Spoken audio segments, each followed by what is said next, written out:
Well, hello, Blue Jay fans. If it isn't just a wonderful time to be alive. Holy shit.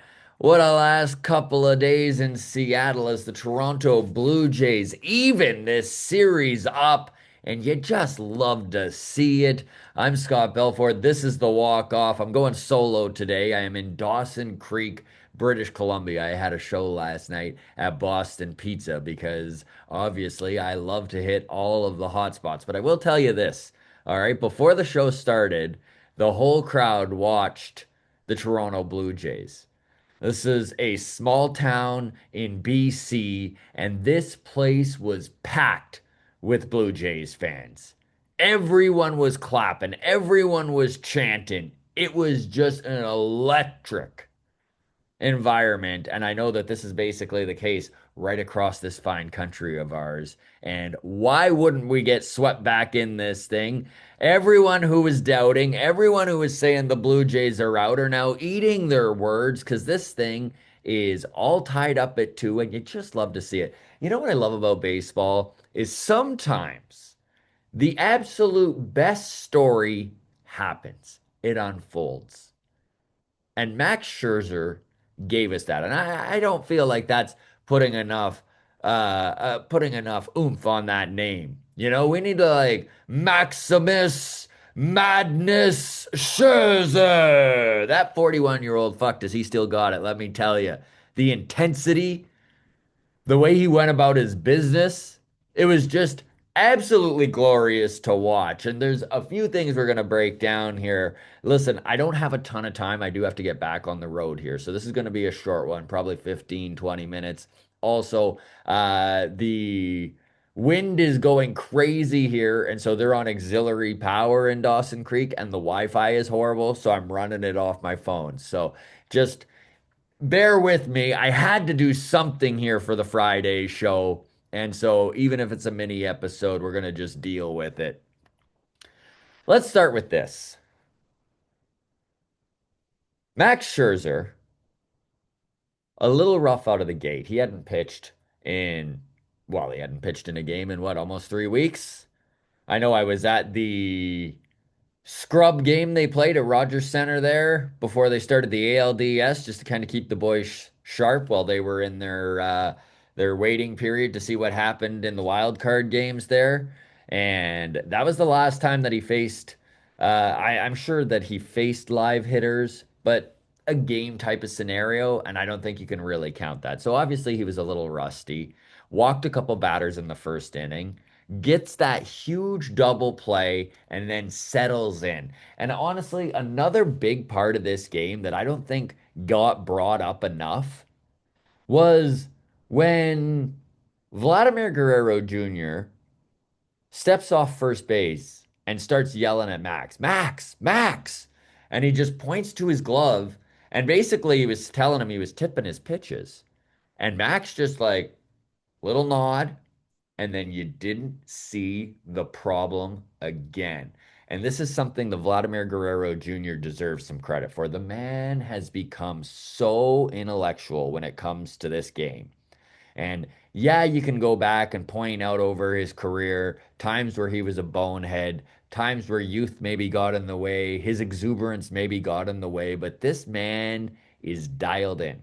He's a leader and he has taken another step forward. I mean, what can we not say about Vladimir Guerrero Jr. right now? And it's been so fun as Blue Jays fans to watch the rest of baseball kind of turn their head and be like, oh, holy shit. There's a superstar here in Toronto. This guy is unbelievable. Also, not to make this about me, but I had to do some cut-ins on CP24, and this was September 27th. So just coming up on the end of the season. They were down to their final two games there, playing the Tampa Bay Rays, who they swept. And I, on this cut in, mentioned that the Toronto Blue Jays have done so well this year because of the sum of their parts. And yes, they have a superstar, but it's the blue collar players who have stepped up and done so well. Yes, they have a superstar in Vladimir Guerrero Jr., but it's the Nathan Lucases, the Addison Bargers, that have really elevated this team to the next level. Well, there was a listener, she lost her freaking mind. She actually was so upset. I called Vladimir Guerrero Jr. a superstar that she had to Google and look up my email address, message me, and be like, man, Aaron Judge is a superstar. Vladimir Guerrero Jr. never gets things done. Man, man, man, man. I didn't actually hear her voice. That's just how I interpreted it in my mind. So apologies if this lady is listening now and she's like, that's not how I sound. So again, apologies. Anyways, I was very upset. I was more mad than I should have been. All right. Which is funny because I get negative comments on YouTube all the time. It doesn't feel as personal when we're talking baseball, but for this lady to fricking look up all my information and then reach out, I was just like, fuck you, lady. But I just treated it like a professional, right? I responded with, well, I think you're full of shit in a nicer way. And then she was like, no, you're full of shit in not a nicer way. And then I just kind of like, I deleted her email and I didn't even block her, I don't think, but I definitely muted her and sent her to the spam folder or whatever it is. Anyways, all of this to say, I wish I had not deleted that email. Man, it would feel good to be the smaller person and write her back now. You know, I would have loved to be the smaller person, and I didn't give myself the opportunity to do that. But Vladimir Guerrero Jr. is having himself a postseason. Not just himself. He is literally the best player in the playoffs in 2025 numbers wise. It is absolutely insane what this man is doing. Home runs, defense, heads up plays, like we just talked about with Max Scherzer. The guy is on fire, and you love to see it. I've never wanted a half billionaire to be a part of our Toronto Blue Jays family more than right now, right? Isn't it what we've all really wanted? A few other things I want to talk about. Number one, I got a lot of flack on Tuesday in mailbag for saying that I thought Andre Jimenez should be in the lineup, and I thought that long term he's still going to work out. Listen, I'm not going to jump off the deep end here. Obviously, there is still a lot of term left in this contract, and he was injured most of the season this season, and to just judge off of 2 games whether this was a successful trade or not would be incredible recency bias. However, it has felt very good how many of you have reached out to me and been like, holy shit, maybe we should all badmouth Andre Jimenez more and get you to defend him because something's working here. 2 days in a row in the most massive moments, coming up with 2 run home runs to get the Jays back into these games, right? And the Achilles heel of the team has been giving up home runs early on, and they've just managed on the back of Andre Jimenez to kind of erase those little whoopsies. We all know how good Jimenez is with his glove, but to see him kind of start putting up some power, and we all remember back to the beginning of the season when he came in, they put him in the cleanup spot, and then he just banged 4 dingers in 4 days. And everyone was like, oh, wait, maybe it's not ridiculous he's in the cleanup spot. I mean, we all knew deep down it probably was, and that he would obviously be lower in the lineup. But you know what? If you can get some pop out of your number 9 hitter, if you can get a guy like Andres, who maybe the pitcher just overlooks him a little bit. And the bottom of the order has been so good in Seattle in this series. Getting on base, like IKF, holy shit, right? Hits a double, gets driven in by Springer, played great defense at second. The boys are fired up. Let's be serious here. Okay? Up and down this lineup, there is some fire in this Toronto Blue Jays squad. When the rest of when the rest of us were doubters, when there were portions of the Toronto Blue Jays fan base who literally were packing up their bags and saying it's over, this team did not do that. George Springer's been big all year, but talk about a choice for them to pitch to him there with the base at first open. Could have faced Nathan Lucas, but also you look at Nathan Lucas and you're like, I don't know, maybe they don't want to face the 400 hitter in the 2 hole. Ernie Clement. now I'm just naming names here. Like Ernie Clement. I love the way Keegan Matheson, shout out to our good friend of the show here, Keegs, who had a fantastic tweet. I should have pulled it up so I was ready for this, but more or less it went something along the lines of Ernie Clement is about as injured as they get. And it wouldn't surprise me. He's like, sometimes I feel like I'm watching an NHL player here because at the end of the season, I feel like we're gonna find out that he actually has like a broken arm, and you'll pull his pant leg up, and there's just going to be a wooden knob there. And that's what he's been playing on. But it does feel that way. Ernie Clement obviously injured. I truly do believe that his hand is broken. We watched him take that ball off his hand in New York. He winces every time that he makes hard contact.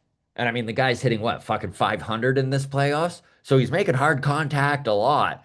The guy's just grimacing the whole game. When he's not smiling, he's grimacing. That's Ernie Clement wearing his heart on his sleeve.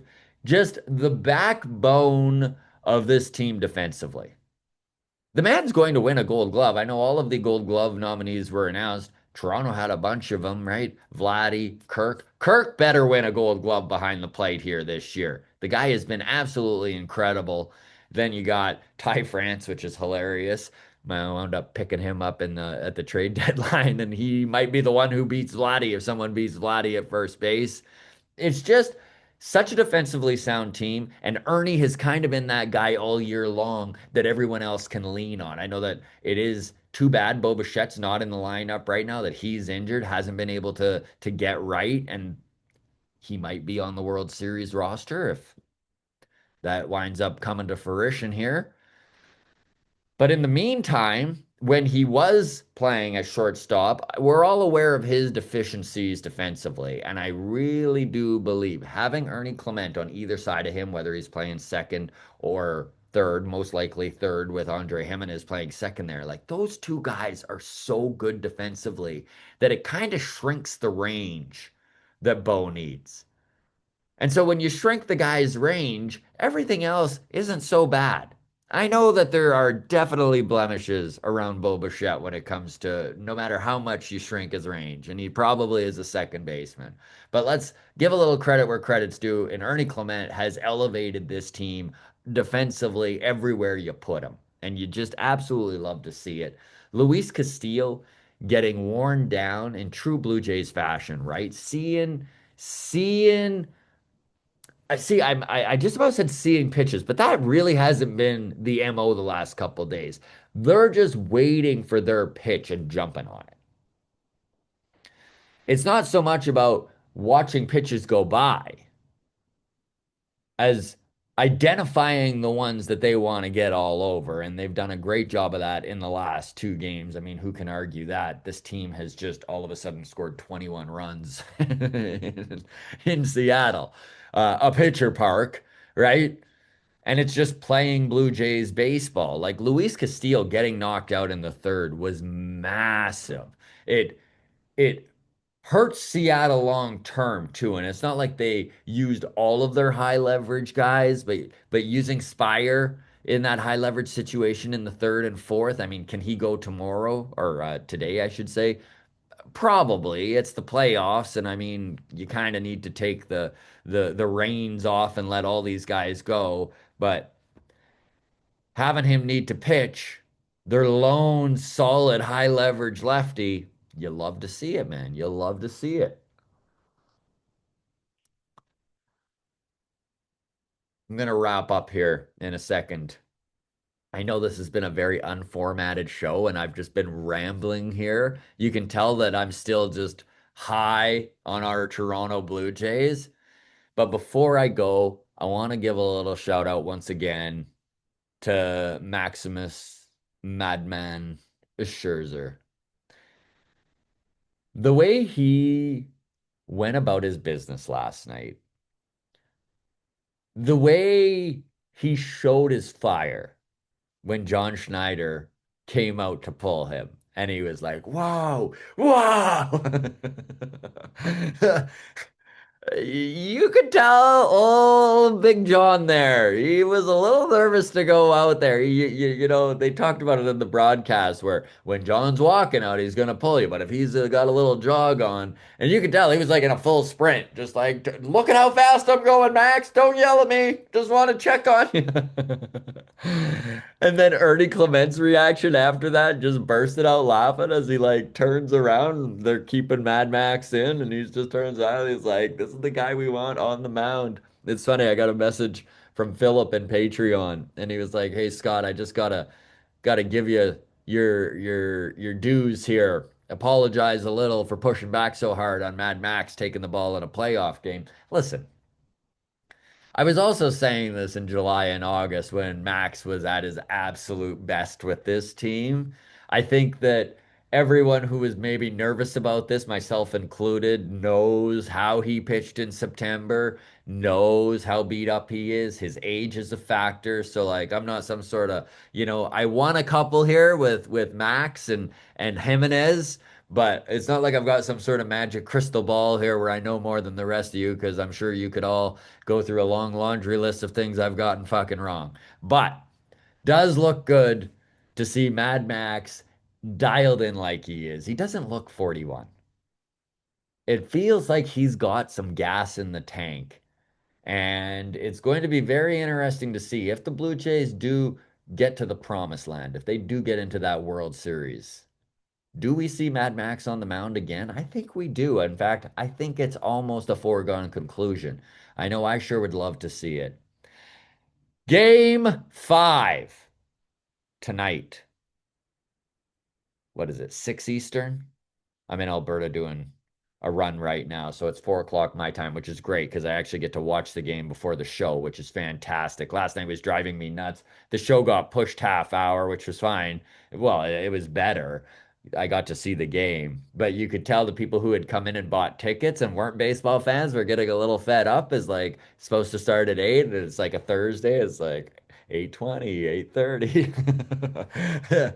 But yeah, so game goes tonight, 6 Eastern. I think I'm gonna do another little mini episode tomorrow just to see where we're at here. Obviously, Saturday is a day off. Game 6, the boys have guaranteed their chance to go back to Toronto. That's going to be on Sunday night. Let's go, Blue Jays. Let's fucking go, Blue Jays. All right, gang. Take care. Enjoy your day and enjoy this playoff run. We don't get them very often, so let's do it.